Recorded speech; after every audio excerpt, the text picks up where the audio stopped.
पंढरपूरची आत्मानंदी वारी. वारकरी परंपरा महाराष्ट्रात फार प्राचीन काळापासून आहे. आद्य शंकराचार्यांच्या काळात वारीचे उल्लेख आहेत. शंकराचार्यांचं पांडुरंगाष्टकम हे जे प्रसिद्ध अष्टक आहे त्यात त्यांनी पंढरपूरला महायोगपीठ असं म्हटलं आहे. यावरून फार पूर्वीपासून महाराष्ट्रात वारीची संकल्पना रुजली होती याची साक्ष आपल्याला पटते. श्री ज्ञानेश्वर माऊलींचे पणजोबाही नित्य वारी करत असत. ज्ञानेश्वर माऊली अत्यंत आनंदाने आणि अभिमानाने असं म्हणते, माझ्या जीवीची आवडी पंढरपुरा नेईन गुढी. नाथपंथात सुद्धा पंढरपूरच्या आणि वारीच्या काही खुणा सापडतात. आजच्या विज्ञान युगात सुद्धा असंख्य भाविकांना पंढरीला जाण्याची ओढ वाटते. डोळे भरून त्या विठुरायाचं दर्शन घेऊन त्याला अंतरंगीच्या गाभाऱ्यात साठवून ठेवावंसं वाटतं. शतकानुशतकं लाखो भाविकांच्या मनात विठुरायाच्या भेटीची अत्यंत ओढ निर्माण करण्याचं श्रेय महाराष्ट्राचे वेद असणाऱ्या संतांचं आणि त्यांच्या साहित्याचं आहे. आपल्या वैभवशाली संस्कृतीचा कळस असणाऱ्या पंढरपूरच्या वारीचं महात्म्य साता समुद्रापलीकडे जाऊन पोचलं आहे. महाराष्ट्रातील वारकरी संप्रदायाचं आराध्य दैवत असलेलं श्री क्षेत्र पंढरपूर याची नोंद वर्ल्ड बुकमध्ये सुद्धा झाली आहे. मराठी मनामनांसाठी आनंदाची आणि अभिमानाची गोष्ट अशी की पंढरपूरच्या विठ्ठल रुक्मिणीचं नाव गिनीज बुकमध्ये विराजमान झालं आहे. Most visited place in a day हा दिवस म्हणजे पंढरपूरची आषाढीची वारी. पंढरपूर हे त्रिभुवनातलं अतिप्राचीन तीर्थक्षेत्र आहे. वैकुंठाच्या अगोदर पंढरपूरची रचना ब्रह्मदेवानी केली असावी अशी संतांची श्रद्धा आहे. आधी रचिली पंढरी मग वैकुंठ नगरी. या श्रद्धेमुळे संत विठुरायाला असं सांगतात, वैकुंठासी आम्हा नको धाडू हरी, वासदे पंढरी सर्व काळ. भक्तराज नामदेव पंढरीचं महत्त्व गाताना असं म्हणतात, सुखा लागी जरी करीसी तळमळ, तरी तू पंढरीसी जाय एक वेळ. मग तू अवघाची सुखरूप होशी, जन्मोजन्मीचे दुःख विसरसी. पंढरी हे अनंत तीर्थांचं माहेर आहे. या पंढरीत प्रत्यक्ष परब्रह्माची भेट होते. या पंढरीचा आणि पंढरीरायाचा महिमा मोठ्या प्रेमाने आपल्या संतांनी गायला आहे. अवघी ही पंढरी सुखाची ओवरी, अवघा हा विठ्ठल सुखाचा कैवारी. पंढरीचे सुख नाही त्रिभुवनी, प्रत्यक्ष चक्रपाणी उभा दिसे. याची साक्ष पटलेला चोखामेळा पंढरीचा वारकरी आहे. पंढरीची वारी करणारा तो वारकरी.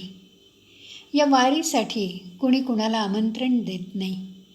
एका आंतरिक ओढीने विठुरायाच्या भेटीसाठी लाखो भाविक ऐक्याच्या भावनेने पंढरीच्या वारीत स्वतःला विसरतात. वारकरी संप्रदाय हा प्रापंचिकांचा आहे. वारी हा प्रापंचिकांचा आनंदोत्सव आहे.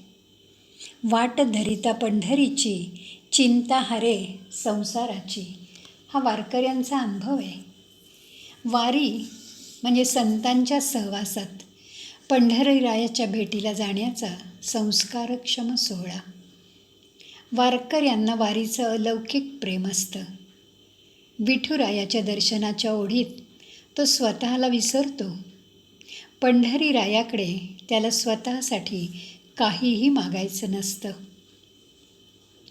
मुखी नाम आणि हाती काम अशी श्रद्धा असलेल्या वारकऱ्यांना आपल्या कामातच देव भेटतो.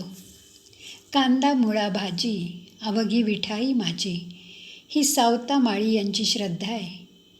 वारी म्हणजे वारकऱ्यांची नामस्मरण साधना आहे. विठुरायाच्या भक्ताला जशी त्याच्या बेटीची ओढ असते, तशीच ओढ त्या भक्ताचं सर्वस्व असलेल्या विठुरायालाही असते. त्यामुळे विठुराया अत्यंत लढिवाळपणे आपल्या भक्तांना साथ घालताना असं म्हणतो, आषाढी कार्तिकी विसरू नका मज, सांगत असे गुज पांडुरंग. विठूची प्रेमळ हाक अंतरंगी साठवून जो वारी करतो तो खरा वारकरी. विठुरायावरील निरपेक्ष प्रेम, त्यासाठी केलेली वारी ही भक्त भाविकांच्या जीवनातली एक सुंदर अनुभूती आहे. विठुरायाची भेट हे वारकऱ्यांचं अंतिम ध्येय आहे. त्यासाठी पाऊले चालती पंढरीची वाट हा त्यांचा श्वास आहे. पंढरपूरची वारी जन्म मरणाची यातायात चुकवते. वारी म्हणजे आत्मभेटीचा एक अपूर्व सोहळा. या वारीत आत्मज्ञानाची पहाट होते. मला मी सापडलो हा अपूर्व आनंदाचा क्षण अनुभवता येतो. अंतरंगीचा आवाज कानी पडतो. या आवाजाच्या दिशेने वाटेवर पावलं आपोआप पडायला लागली की पांडुरंगाची गळामिठी पडते.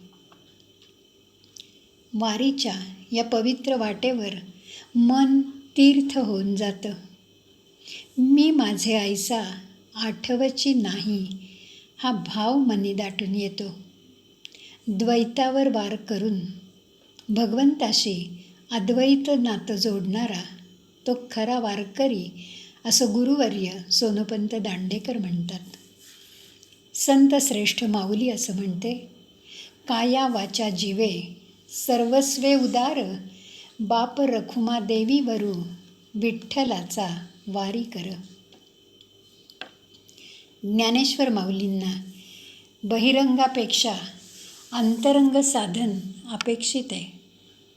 माऊली स्वानुभवातून असं म्हणते, अवघा डोळा तुझ म्या पहावे, अवघा श्रवणी तुझची ऐकावे, अवघी मूर्ती तुझ पे घ्यावे, अवघा चरणी तुझ्या पंथी चालावे.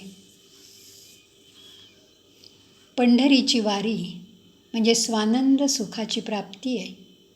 शारीरिक, मानसिक आणि वाचिक या 3 पातळ्यांवरील वारी प्रत्येकाने एकदा तरी अनुभवायला हवी. वारी हा आध्यात्मिक प्रवास आहे. अंतर्बाह्य शुचिता आणि ईश्वर शरणता वारीतच अनुभवता येते.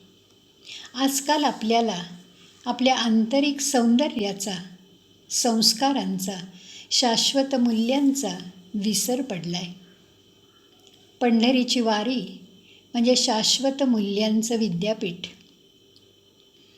काय बुललासी वरलिया रंगा हे सत्य पटलं तरी नरोटीची उपासना करण्याची पद्धत रूढ होतीये.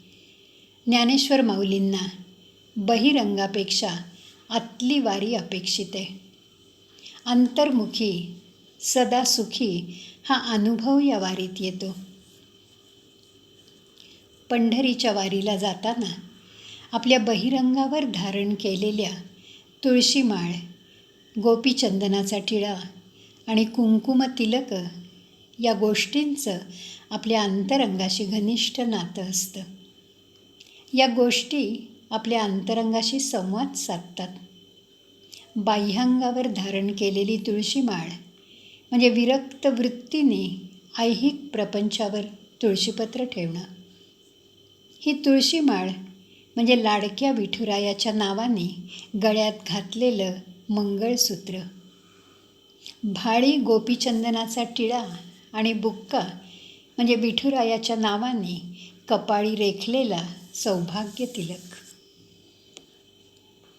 वारकऱ्यांच्या खांद्यावर असलेली भगवी ध्वजा म्हणजे सदाचाराची आठवण करून देणारी सांस्कृतिक निशाणी. अंतर्बाह्य विठुमय होऊन गेलेला पंढरीचा वारकरी म्हणजे मोक्षाचा मानकरी असं जगद्गुरू तुकोबाराय म्हणतात. मोक्ष म्हणजे निरपेक्ष आनंदाचा स्वर्गीय ठेवा. मोक्ष म्हणजे सगळ्या वासनांचा त्याग करणं. मोक्ष म्हणजे मन निर्विषय होणं. मोक्ष हा आपल्या चित्ताचा धर्म आहे. आपल्या वागण्या बोलण्या चालण्यात तो आहे. मोक्ष म्हणजे आत्मानंदाची प्राप्ती झालेल्या पंढरीच्या वारकऱ्याला अर्थपूर्ण जगण्याचा मिळालेला मंत्र. आत्मानंदाची अनुभूती आलेला वारकरी विठ्ठल स्वरूप होऊन जातो. पंढरीची वारी हा एक बहुरूपी आत्मानंदी खेळ आहे. दमलेल्या वारकऱ्यांना मनस्वीपणे खेळायला मिळालेला मुक्त आविष्कार म्हणजे रिंगण. रिंगण पाहताना अक्षरशः डोळ्याचं पारणं फिटतं. रिंगण हे वारी सोहळ्याचं फार मोठं आकर्षण आहे. हे रिंगण म्हणजे मनाभोवती घातलेलं आनंदाचं आवार आहे.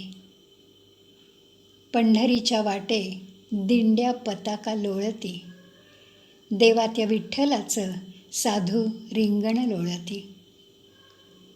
रिंगण म्हणजे गोलाकार खेळ. हे रिंगण सदाचाराचं, संस्कारांचं, साधू संतांचं रिंगण आहे.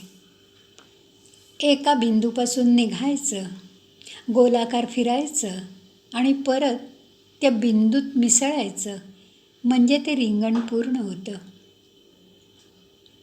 एका आत्मस्वरूपाच्या बिंदूपासून निघून व्यापक अशा शिवरूपाला वळसा घालून पुन्हा मूळ आत्मस्वरूप आत्मानंदाजवळ विसावायचं म्हणजे जीवनाचं रिंगण पूर्ण होतं.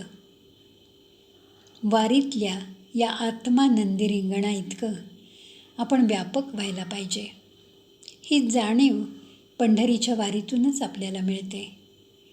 या व्यापक जाणीवेमुळे नीती, चांगुलपणा, देवत्व, सदाचार या शाश्वत मूल्यांच्या रिंगणात जीवनाचा खेळ रंगतो आणि जीवन सत्कारणी लागल्याचा स्वर्गीय आनंद आपल्याला मिळतो. कृतकृत्य जीवनाच्या आत्मानंदी रिंगणात असंख्यांना सामावून घेता येतं. सामाजिक एकता, समानता, सहिष्णुता यांचं दर्शन वारीत अगदी सहजपणे घडतं. सामान्य माणसांनी प्रपंच करून परमार्थ कसा साधावा याचं प्रात्यक्षिक म्हणजे पंढरीची वारी. वारी म्हणजे व्यक्ती आणि समाज यांचा समतोल राखणारं मूल्य शिक्षणाचं मुक्त विद्यापीठ. अशा आत्मानंदी वारीचा अनुभव प्रत्येक मराठी मनाने एकदा तरी घेतला पाहिजे.